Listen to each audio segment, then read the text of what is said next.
Assalamualaikum warahmatullahi wabarakatuh. Saya Muhammad Sayan Abu Bakar dari kelas Sistem Informasi Reguler 5A.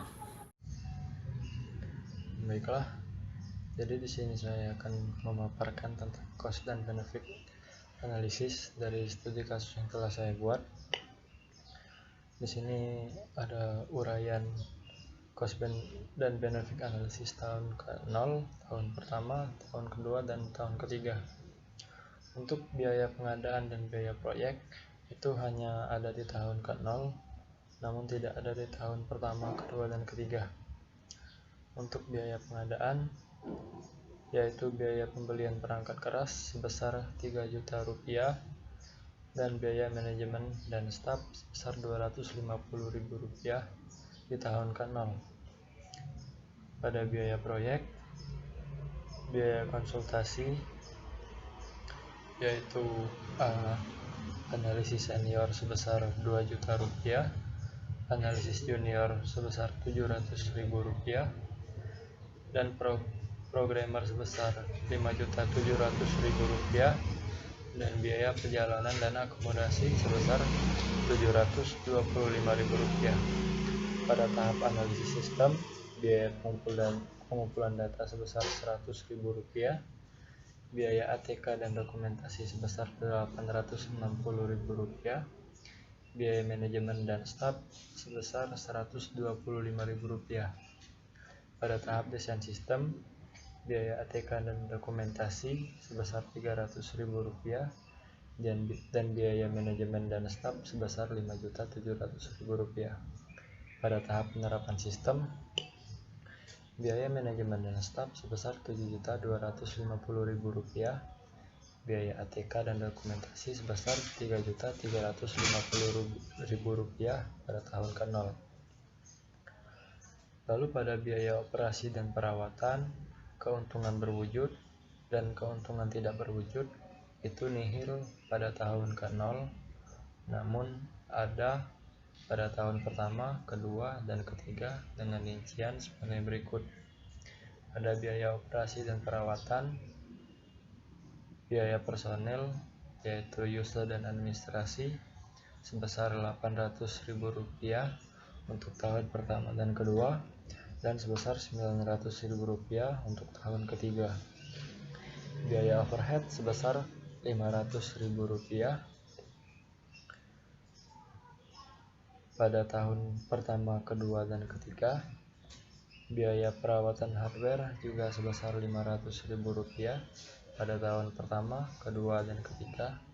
Sedangkan untuk biaya manajemen dan staf sebesar 750.000 rupiah untuk masing-masing tahun pertama dan kedua, namun pada tahun ketiga sebesar 1 juta rupiah, dengan total biaya 30.060.000 rupiah pada tahun ke-0, 2.550.000 rupiah pada tahun pertama dan kedua, dan 2.900.000 rupiah pada tahun ketiga.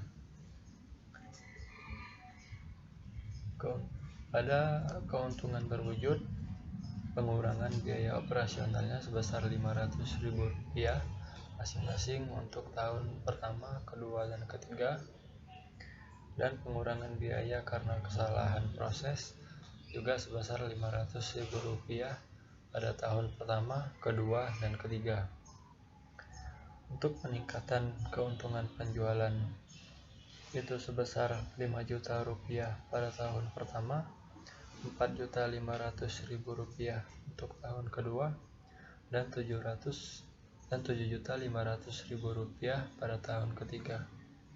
Pada pengurangan biaya persediaan sebesar 10 juta rupiah untuk tahun pertama, kedua, dan ketiga, dan pengurangan kredit tak tertagih masing-masing sebesar 3 juta rupiah.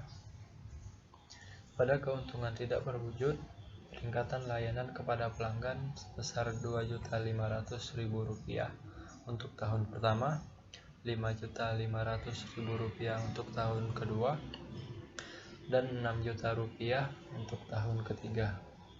Peningkatan kepuasan kerja karyawan sebesar masing-masing 500.000 rupiah pada tahun pertama, kedua, dan ketiga.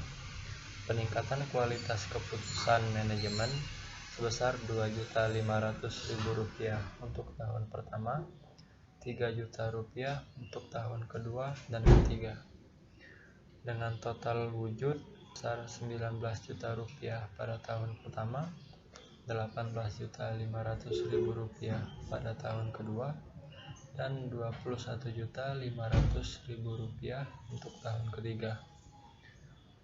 Pada total tak berwujud sebesar Rp500.000 untuk tahun pertama, Rp9 juta untuk tahun kedua, dan Rp9.500.000 untuk tahun ketiga, dengan total keuntungan sebesar Rp24.500.000 untuk tahun pertama, Rp27.500.000 di tahun kedua, dan Rp31 juta di tahun ketiga. Sedangkan untuk proset atau selisih total keuntungan dan total biaya itu sebesar Rp21.950.000 di tahun pertama, Rp24.950.000 di tahun kedua, dan Rp28.100.000 di tahun ketiga. Lalu kita akan menganalisis payback period. Perhitungan analisis periodnya sebagai berikut.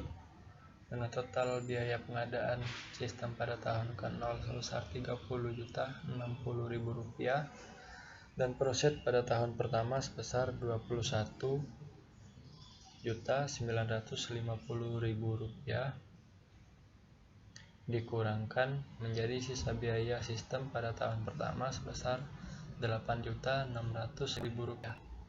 Sedangkan proset pada tahun kedua itu sebesar Rp24.950.000 dikurangkan dengan sisa biaya sistem pada tahun kedua itu sebesar Rp0 dengan total keuntungan sebesar Rp16.300.000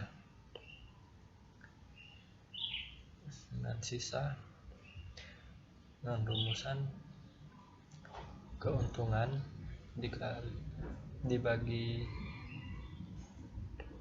Rp28.100.000 dikali 1 tahun sama dengan 0,558 tahun, sehingga payback period sudah dapat dicapai pada tahun ke-058. Adapun secara detailnya adalah 2,58 tahun. Dapat disimpulkan bahwa rancangan sistem ini mencapai titik impas atau break-even point pada waktu 2,58 tahun, yang dimana sistem mulai mendapat keuntungan pada tahun ketiga. Sedangkan untuk analisis ROI atau Return on Investment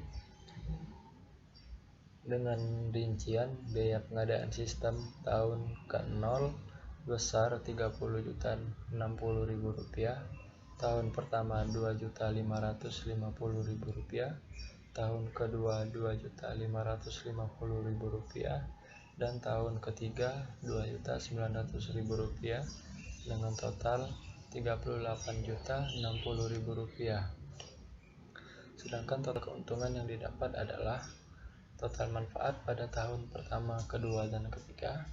Pada tahun pertama yaitu Rp5.500.000, tahun kedua Rp9 juta, tahun ketiga Rp9.500.000 dengan total Rp24 juta. Dengan rumusan ROI adalah total biaya dikurang total manfaat dibagi total manfaat dikali 100% sama dengan 58,59%. Artinya sistem memberi keuntungan tahun ketiga sebesar 58,59%, sehingga sistem layak digunakan.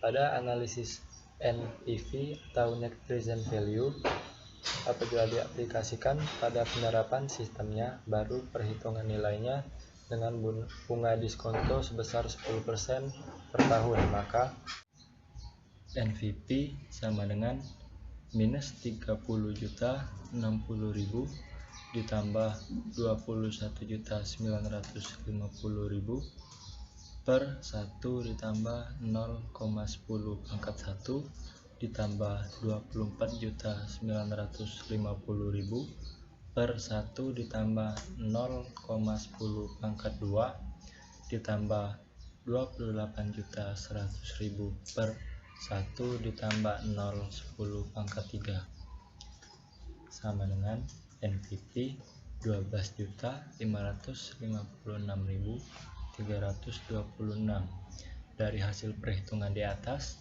dapat disimpulkan bahwasanya jumlah keuntungan yang diterima sekarang oleh perusahaan pada tahun ketiga apabila sistem ini diterapkan adalah Rp12.556.326 atau NPV lebih besar dari 0, maka proyek tersebut layak dilaksanakan. Metode tingkat pengembalian intern atau IRR. Metode ini mencari tingkat bunga yang menjadikan jumlah sekarang dari tiap-tiap proceed yang didiskontokan dengan tingkat bunga tersebut sama besarnya dengan nilai sekarang dari nilai proyek. Misalnya I1 sama dengan 10%, maka NPV 1 sama dengan 12.556.326.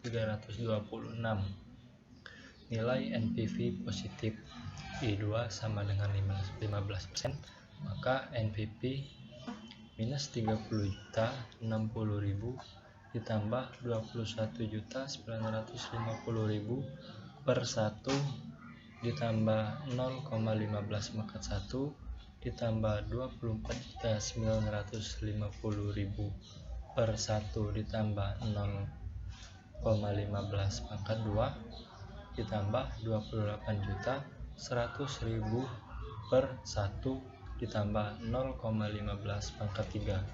NPV 2 sama dengan 8.428.947. Nilai NPV positif IRR 10% ditambah 15% dikurang 10% dikali 12.556.326 per NPV 1 dikurang NPV 2 dengan hasil IRR sama dengan 10% ditambah 0,15% sama dengan 10,15%.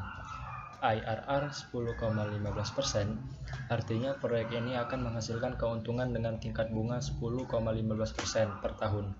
Apabila tingkat bunga pengembalian atau rate of return yang diinginkan 10% per tahun, maka IRR lebih besar dari 10%. Dengan kata lain, proyek dapat. Jadi kesimpulan analisis cost dan benefit proyek di atas. Yang pertama, payback period yang dicapai pada tahun kedua dengan titik impas atau break even point 2,58 tahun yang mulai mendapat keuntungan di tahun ketiga. Yang kedua, ROI keuntungan di tahun ketiga adalah sebesar 58,59%. NPV pada tahun ketiga sebesar Rp12.556.326 lebih besar dari 0. IRR 10,44% lebih besar dari 10%. Dengan kesimpulan, proyek dapat diterima karena pada segi keuntungan dan titik impas serta tingkat bunga sudah terpenuhi. Sekian yang dapat saya paparkan, diskusi yang telah saya buat. Mohon maaf atas segala kekurangan. Saya akhiri. Wassalamualaikum warahmatullahi wabarakatuh.